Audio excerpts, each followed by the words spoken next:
नमस्कार। आज आप सभी का फिर से मेरे YouTube चैनल पर स्वागत है। तो आज मैं आप सभी को नवरात्र के त्यौहार के बारे में बताने जा रही हूँ।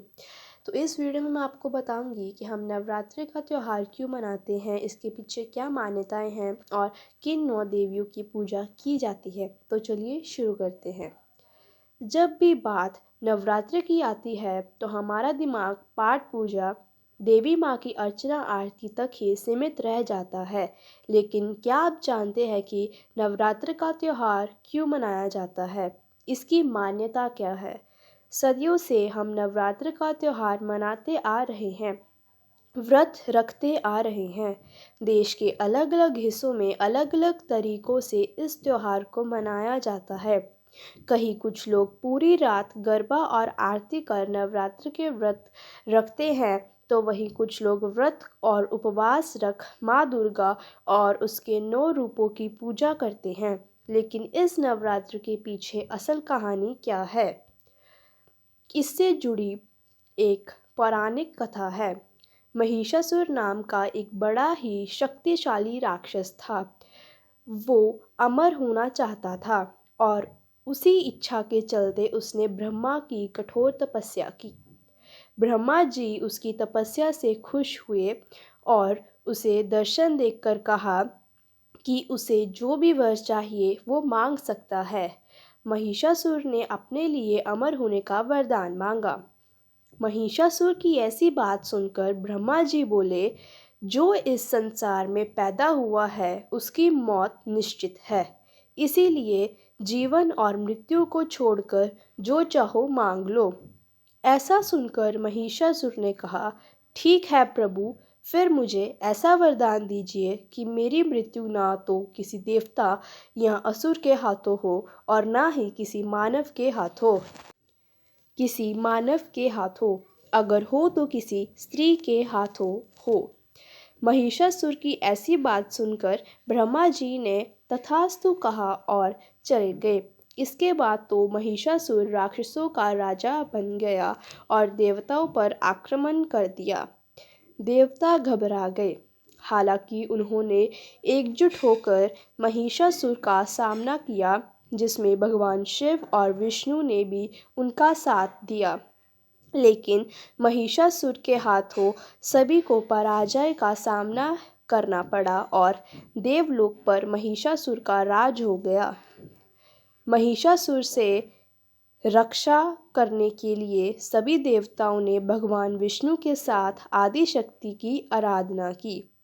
उन सभी के शरीर से एक दिव्य रोशनी निकली, जिसने एक बेहद खूबसूरत अप्सरा के रूप में देवी दुर्गा का रूप धारण कर लिया। देवी दुर्गा को देख महिषासुर उन पर मोहित हो गया और उनसे शादी करने का प्रस्ताव सामने रखा। बार बार वो यही कोशिश करता। देवी दुर्गा मान गई, लेकिन एक शर्त पर। उन्होंने कहा कि महिषासुर को उनसे लड़ाई में जीतना होगा। महिषासुर मान गया और फिर लड़ाई शुरू हो गई, जो 9 दिनों तक चली। 10वें दिन देवी दुर्गा ने महिषासुर का अंत कर दिया और तभी से नवरात्रि का पर्व मनाया जाता है। नवरात्रि किस वजह से मनाते हैं, उसका कारण तो केवल और केवल महिषासुर ही था कि देवी दुर्गा ने महिषासुर का अंत किया था और ये लड़ाई जो थी वो 9 दिन चली थी और 10वें दिन उसका अंत हो गया था। इसी वजह से हम ये 9 दिन जो है वो माता रानी के नवरात्रे मनाते हैं। और नवरात्रि के 9 दिन और 9 देवियाँ कौन कौन सी हैं वो भी हम अभी देखेंगे। पहला दिन जो होता है वो माता शैलपुत्री का होता है। दूसरा दिन ब्रह्मचारिणी माता। तीसरा दिन चंद्र घंटा माता। चौथा दिन कुष्मांडा माता। 5वां दिन स्कंद माता। छठा दिन कात्यायनी माता। 7वां दिन कालरात्रि माता। 8वां दिन महागौरी माता और आखिरी 9वां दिन सिद्धिदात्री माता का दिन होता है। तो ये 9 दिन और 9 देवियों के नाम हैं जब महिषासुर की लड़ाई हुई थी माता दुर्गा से। अब एक और बात है कि देश के अलग अलग हिस्सों में अलग अलग तरीक़ों से इस त्यौहार को मनाया जाता है। कहीं कुछ लोग पूरी रात गरबा और आरती कर नवरात्र के व्रत रखते हैं, तो वहीं कुछ लोग व्रत और उपवास रख माँ दुर्गा और उसके 9 रूपों की पूजा करते हैं।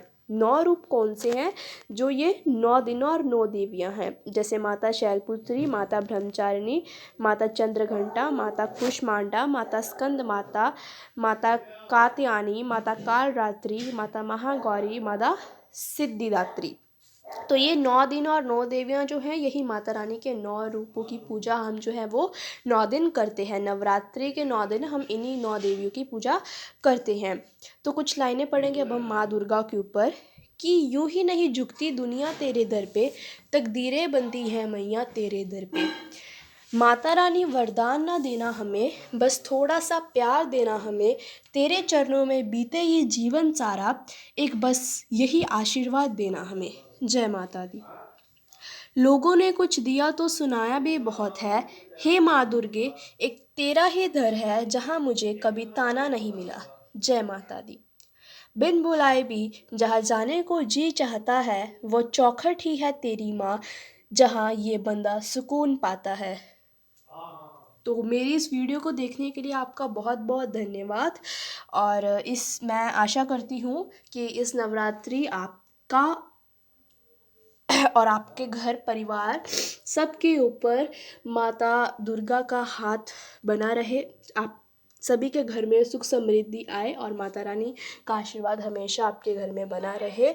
और आज की मेरी इस वीडियो में इतना ही, और अगली वीडियो में मैं एक नया टॉपिक लेके आऊँगी, तो तब तक के लिए इंतज़ार कीजिए।